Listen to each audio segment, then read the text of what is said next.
Chintamaneni versus ఈడ్పు గంటి అది కానీ అన్ని ఒక్కటి కూడా పరిష్కారం కాకపోగా అంతకంతకు పెరుగుతున్నాయి. అది అనితపై ఎదురుదాడి వైసీపీ నేతల సమర్థన వేడి పెంచింది టీడీపీ. అనిత హోంమంత్రి మీద మాట్లాడారు, తప్పు, ఇది సరికాదు. అమర్నాథ్ మాజీ మంత్రి, రాజకీయంగా వాళ్ళ విమర్శలు చేసుకోవచ్చు కానీ మహిళా హోంమంత్రి ఇలా అనకూడదు. మధ్యాహ్నం మాట్లాడాం. నేను సాయంత్రం చూసేసరికి వాళ్ళ ఎమ్మెల్సీ ఆమె కళ్యాణి ఒక బృందంతో ఇంకా కొంతమంది వైసీపీ నాయకులు మీరు అప్పుడు రోజా డైమండ్ రాని అనలేదా, పవన్ కళ్యాణ్ అన్నారు, ఖండించారు. మీరు కొన్ని అన్నారు, వాళ్ళు కొన్ని అన్నారు. అసలు రాష్ట్రమే అట్టుడికిపోయింది, అప్పటి ముఖ్యమంత్రిని తిట్టారు, దానికోసం అన్నీ జరిగాయి. సార్ మన పని ఏంటి సార్? రోజు ఈ బూతులన్నీ నెమరేసుకుంటూ కూర్చోటమా? ఇప్పుడు మీరు అన్నది బాగాలేదు అంటే దాన్ని ఇప్పుడు సంగతి చెప్పండి అంటే మీరు అనలేదు అని వాళ్ళు అనలేదు అని వీళ్ళు అప్పుడేమయ్యారు ఇప్పుడేమయ్యారు. నేను గతంలో కూడా చెప్పా. అప్పుడు ఏమయ్యారంటే అప్పుడు నేను ఏమన్నానో మీకు అన్ని తెచ్చి చూపిస్తాను. ఎవరన్నా విన్నవాళ్ళు, మీడియా వాళ్ళు కానీ లేకపోతే విమర్శకులు కానీ బయట వాళ్ళు కానీ ఇది బాగాలేదండి, దీన్ని దిద్దుకోండి, సర్దుకోండి, ఇట్లాంటివి లేకుండా చూడండి అంటే అప్పుడు ఏమైంది? రోజానన్నప్పుడు నిజంగా రోజానన్నప్పుడే వ్యక్తిగతంగా ఎవరినన్నా పొరపాటే, జగన్నన్నా, చంద్రబాబు గారినన్నా, భువనేశ్వరి గారినన్నా. ఇప్పుడు ఆమె నిన్న వాళ్ళ ఎమ్మెల్సీ చెప్తున్నారు, విజయమ్మని ఇలా అన్నారు, భారతీ రెడ్డిని అన్నారు. ఎవరినన్నా తప్పే కదా, ఇంక తప్పనే కదా మీరు చెప్తున్నారు. మళ్ళీ అదేనా మీరు చేసిన తప్పు అంటే మరి మీరు చేసిన తప్పని ఒప్పుకుంటారు, దీన్ని ఒప్పుకోరు, అవే చెప్తారు.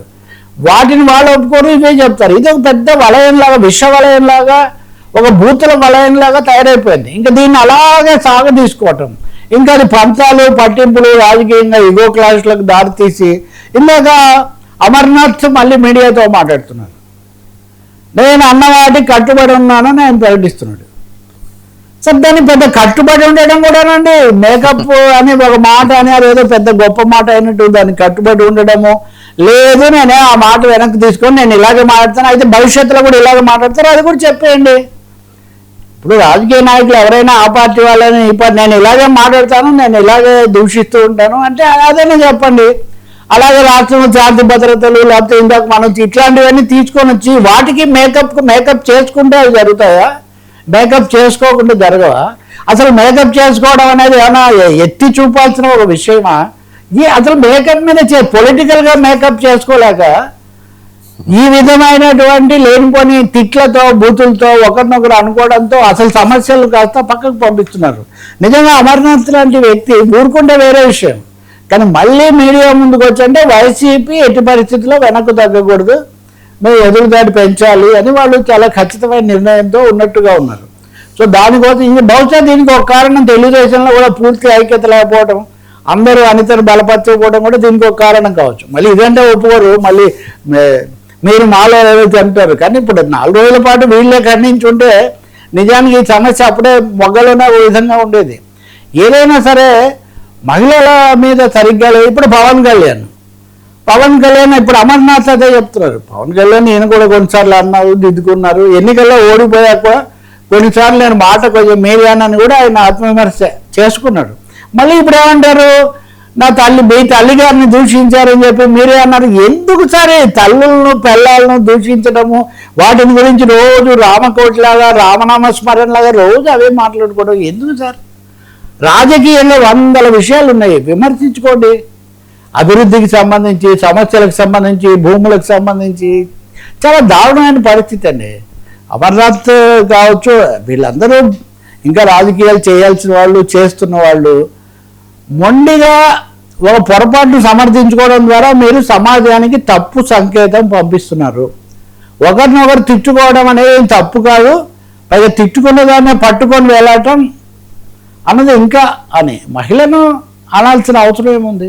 ఆమె నేనేం జవాబు చెప్పలేదు, కానీ వీళ్ళందరికీ తగిన సమయంలో నేను సమాధానం చెప్తాను. ఆమె ఏమన్నారో ఏం చెప్తారో మనం చూడాలి. కానీ ఇప్పటికైనా ముగిస్తే మంచిది. కనీసం 2వ రోజు కూడా కొనసాగించారు. ఇప్పటికైనా ముగించి జాగ్రత్త తీసుకుంటామంటే ఒక మాట తగిలిందంటే ఏమనిందండి, చాలామంది తీసుకున్నారండి. ప్రధానమంత్రులు, ముఖ్యమంత్రులు కూడా.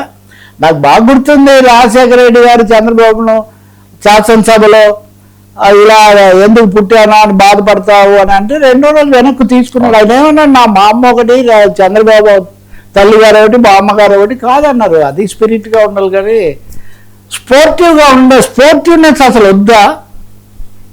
అనిత కూడా మాలాగే రాజకీయ నాయకురాలు.